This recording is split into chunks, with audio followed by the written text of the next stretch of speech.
Assalamualaikum warahmatullahi wabarakatuh. Selamat siang. Perkenalkan, nama saya Muhammad Sia Saputra dari Ilmu Komunikasi 6C Humas. Di sini saya membawakan topik pembicaraan tentang endemi bagi generasi muda untuk menjadi unggul. Endemi adalah penyakit yang biasanya mewabah di suatu wilayah tertentu. Menurut Pusat Pengendalian dan Pencegahan Penyakit Amerika atau CDC, endemi mengacu pada kehadiran suatu wabah penyakit terus-menerus pada populasi di bentang geografis tertentu, seperti satu wilayah, negara, atau benua itu. Penyakit yang termasuk endemi antara lain malaria dari demam berdarah dengue atau DBD yang setiap tahun masih ada kasusnya yang terdaftar di beberapa daerah. Lanjut, untuk potensi endemik, karena ini adalah sifat alami virus, tidak mungkin untuk menghentikan penyebarannya. Elemen eksternal lainnya seperti pemberian vaksinasi dan interaksi manusia dapat bagaimanapun diatur. Kebijakan dan bantuan masyarakat berperan penting dalam menekan kasus infeksi COVID-19. Peningkatan tingkat vaksinasi dan pengujian di Indonesia dapat mengakibatkan penurunan yang cukup besar dalam jumlah penyakit. Memungkinkan pandemi menjadi endemik, namun diharapkan upaya yang dilakukan mahasiswa ataupun masyarakat mampu memberantas COVID-19 secara total di Indonesia, bukan sekedar berada dalam keadaan endemik. Kita sebagai mahasiswa diharapkan untuk menjadi agent of change, yaitu pihak yang mendorong terjadinya transformasi dunia ini ke arah yang lebih baik melalui efektivitas, perbaikan, dan pengembangan. Melalui teknologi ini ke arah yang lebih baik, melalui teknologi, gencarkan, ajak, dan galakan edukasi semasif mungkin, himbau sesering mungkin tindakan-tindakan pencegahannya, jelaskan dan ingatkan selalu pentingnya stay at home. Jadilah relawan bagi sekitar yang membutuhkan dukungan, makanan, dan obat dengan tetap menjaga prinsip pembatasan sosial. Minta bantuan keluarga, teman, dan tetangga untuk membantu atau gunakan layanan online. Hubungi RT RW setempat, penting untuk dapat menghubungi dan meminta tolong orang lain untuk mengatur pengiriman makanan, obat, dan kebutuhan lainnya, serta ikut memperhatikan kondisi fisik dan mental Anda. Cari dukungan dari teman, keluarga, dan jaringan sosial lainnya. Usahakan untuk tetap kontak dengan orang di sekitar Anda melalui telepon dan platform media sosial. Menurut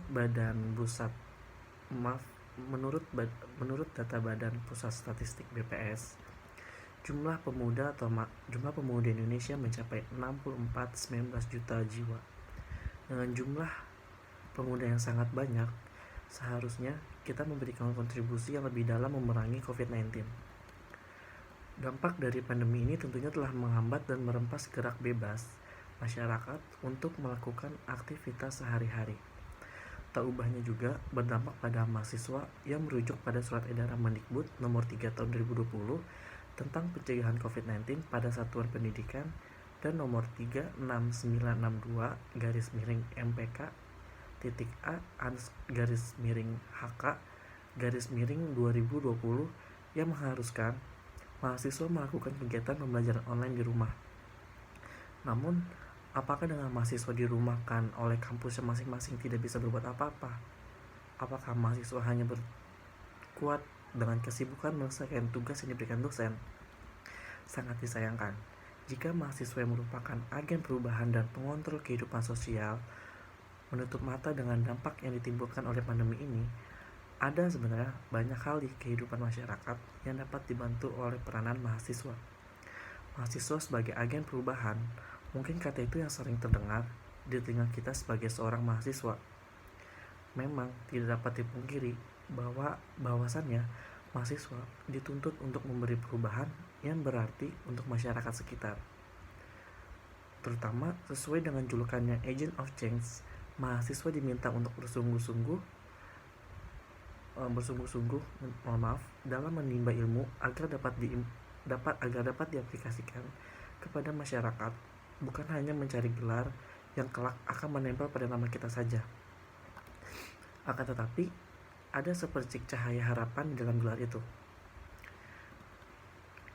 Endemi bukan berarti sudah tidak ada virus corona dan keadaan sudah aman. Endemi bukan berarti bisa bebas nongkrong di mall ataupun di kafe, bermain dengan teman ataupun berlibur bersama keluarga. Dalam menjalani endemi, kita harus disiplin untuk mematuhi protokol kesehatan untuk mencegah penyebaran virus corona. Sebagai mahasiswa, kita bisa berperan dengan memulai dari hal kecil dan mempersiapkan diri untuk menghadapi endemi ini. Berikut adalah beberapa hal yang penting untuk dipersiapkan. Yang pertama, selalu lakukan protokol kesehatan untuk menghadapi virus corona, seperti selalu memakai masker walaupun sudah diberikan izin oleh Bapak negara kita, Bapak Presiden Joko Widodo. Cuci tangan dengan sabun itu sangat rutin setiap kita habis dari luar ruangan ataupun bertemu dengan orang yang dengan jarak yang cukup dekat. Terus jaga jarak dan lakukan etika batuk dan bersin.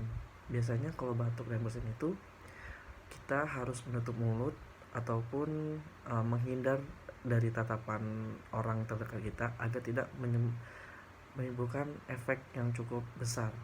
Yang kedua, selalu bawa alat-alat hygiene di dalam tas seperti hand sanitizer, karena banyak hand sanitizer yang sekarang sudah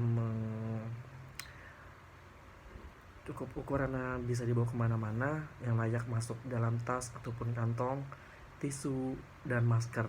Nah, yang paling penting itu masker, karena masker itu sangat penting untuk di masa pandemi ini, karena untuk satu hari aja kita harus mengganti masker sebanyak 3 kali agar tetap bersih gitu loh. Yang ketiga, tetap jaga kesehatan dengan pola makan teratur, olahraga, dan istirahat yang cukup. Sebagai mahasiswa, kita bisa menyikapi endemi ini dengan mendukung atau menantangnya. Menurut saya, hal tersebut kembali lagi pada perspektif masing-masing, karena new normal atau endemi punya sisi negatif dan positifnya. Akan tetapi, yang perlu ditekankan di sini, terlepas mendukung atau menentangnya, mahasiswa bisa membantu mengatasi pandemi ini dengan melakukan 3 peran yang telah disebutkan di atas.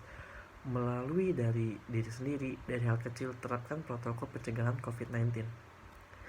Keberhasilan menghadapi virus corona dapat dicapai dengan kerjasama antar masyarakat dan tenaga kesehatan. Masyarakat bisa disiplin menjalani protokol kesehatan dan tenaga kesehatan menangani pasien COVID yang sedang terjadi. Dengan itu, saya berharap angka kejadian kasus dan kematian COVID akan turun secepatnya dan pandemi segera berakhir. Sekian bisa saya sampaikan terhadap topik di atas. Jika ada kesalahan mohon dimaafkan, kurang lebihnya saya ucapkan terima kasih.